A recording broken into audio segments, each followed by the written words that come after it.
Hebreus capítulo 4, que inicia dizendo: temamos, receemos, fiquemos atenciosamente atentos à possibilidade negativa. Isso aqui, temamos, nesse ambiente, nesse contexto, significa temamos, portanto, em razão de tudo que se disse antes. O que se disse antes? O povo de Israel, que teve todos os acessos à graça, mas o coração foi incrédulo. Eles nunca criam na palavra que lhes era anunciada, nunca. Sempre caminhavam com o coração empedernido e endurecido. E aí não entraram no descanso, não aproveitaram o descanso. Então, o escritor da Epístola aos Hebreus vem desse ambiente antigo, do Velho Testamento, do Êxodo e dos textos correlatos, para mostrar como aquele povo rodou 40 anos, podendo ter feito uma viagem que duraria no máximo 2 meses, 2 meses e meio, direto, 3 meses estourando até entrar na terra de Canaã, mas rodaram 40 anos, porque não criam na palavra, no que lhes era dito.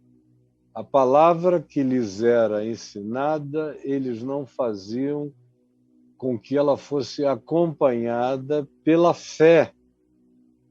Eles não associavam a palavra que eles recebiam, que aqui é chamada de boa nova, aquela boa nova de que estavam saindo da escravidão para a libertação. Essa é uma boa nova.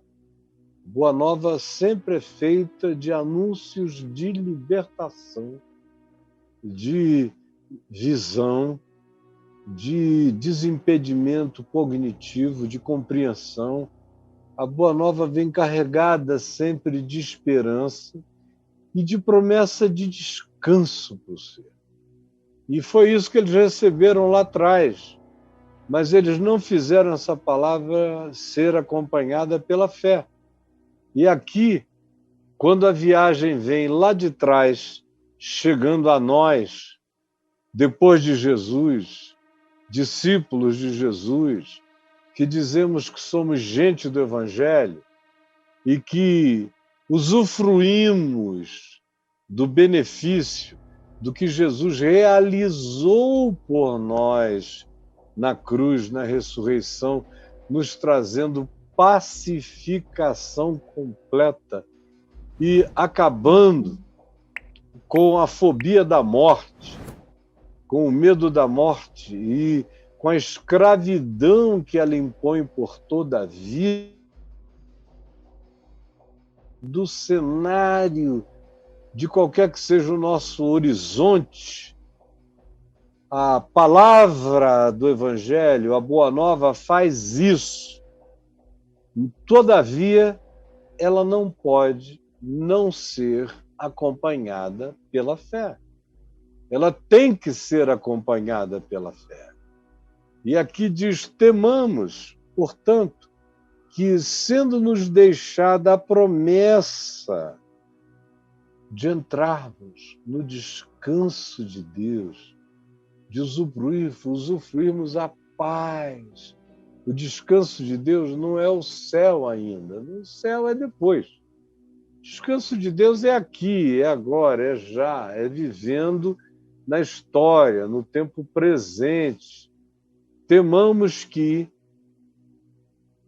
tendo-nos sido deixada a promessa de entrar no descanso de Deus, suceda parecer a alguns de nós que houve falha na promessa, de que a promessa feita não se cumpriu. Mas, na realidade, o que se vai dizer é que não teve nada a ver com a promessa. A promessa é a palavra. O problema são aqueles que recebem a promessa que ou creem ou não creem. E aí, se não creem, a promessa não tem nenhum significado, nenhum valor, porque a promessa é acessada pela fé. Sem fé, não há acesso, não há posse da promessa de Deus. A promessa de Deus são os benefícios do Evangelho, como Paulo diz aos Efésios, são toda sorte de bênção espiritual nas regiões celestes, são as promessas de Deus no Evangelho. Para todo aquele, como diz Paulo em Colossenses 2, 1:13, são os que foram libertos do império das trevas, do Egito espiritual, da catividade, e que foram transportados para o reino do Filho do amor de Deus, no qual nós temos a redenção, a cobertura, a remissão, o apagamento dos nossos pecados. Essa é a promessa. E crer nisto é o que nos dá descanso. Então ele diz, eu receio que alguns de vocês pensem que a promessa era falsa, porque a grande maioria não está usufruindo o benefício da promessa.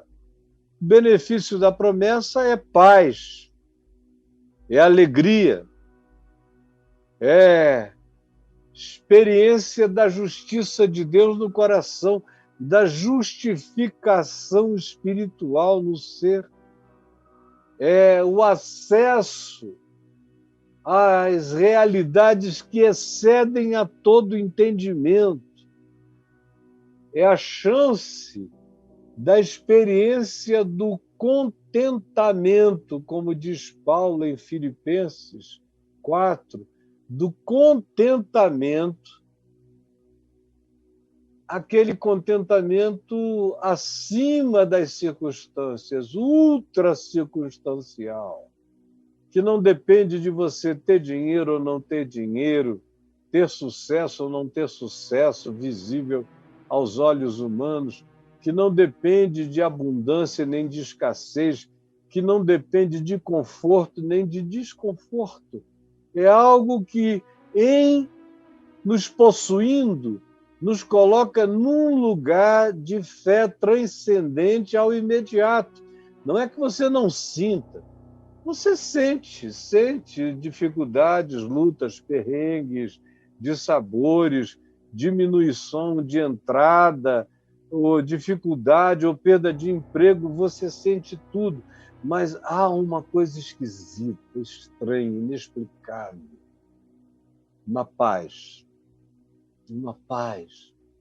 Quando a promessa se faz acompanhar por fé, isso nos introduz numa ambiência de paz. Paz. E não é só paz, é uma paz que está para além da compreensão, para além do entendimento, para além da explicação, para além da justificação. É uma paz, é uma presença maior que me habita quando a promessa do Evangelho chega a mim e em mim ela é acolhida pela fé, com confiança, como diz aqui Hebreus, sem duro coração de incredulidade. Então ele prossegue e diz, porque também a nós, hoje, foram anunciadas as boas novas. Para nós mesmos é que elas foram anunciadas explicitamente, com a vitória final da ressurreição de Jesus. Isso aqui é anúncio, isso aqui é realidade, isso aqui é poder, isso aqui é boa nova, isso aqui é evangelho. Esse evangelho nos foi anunciado.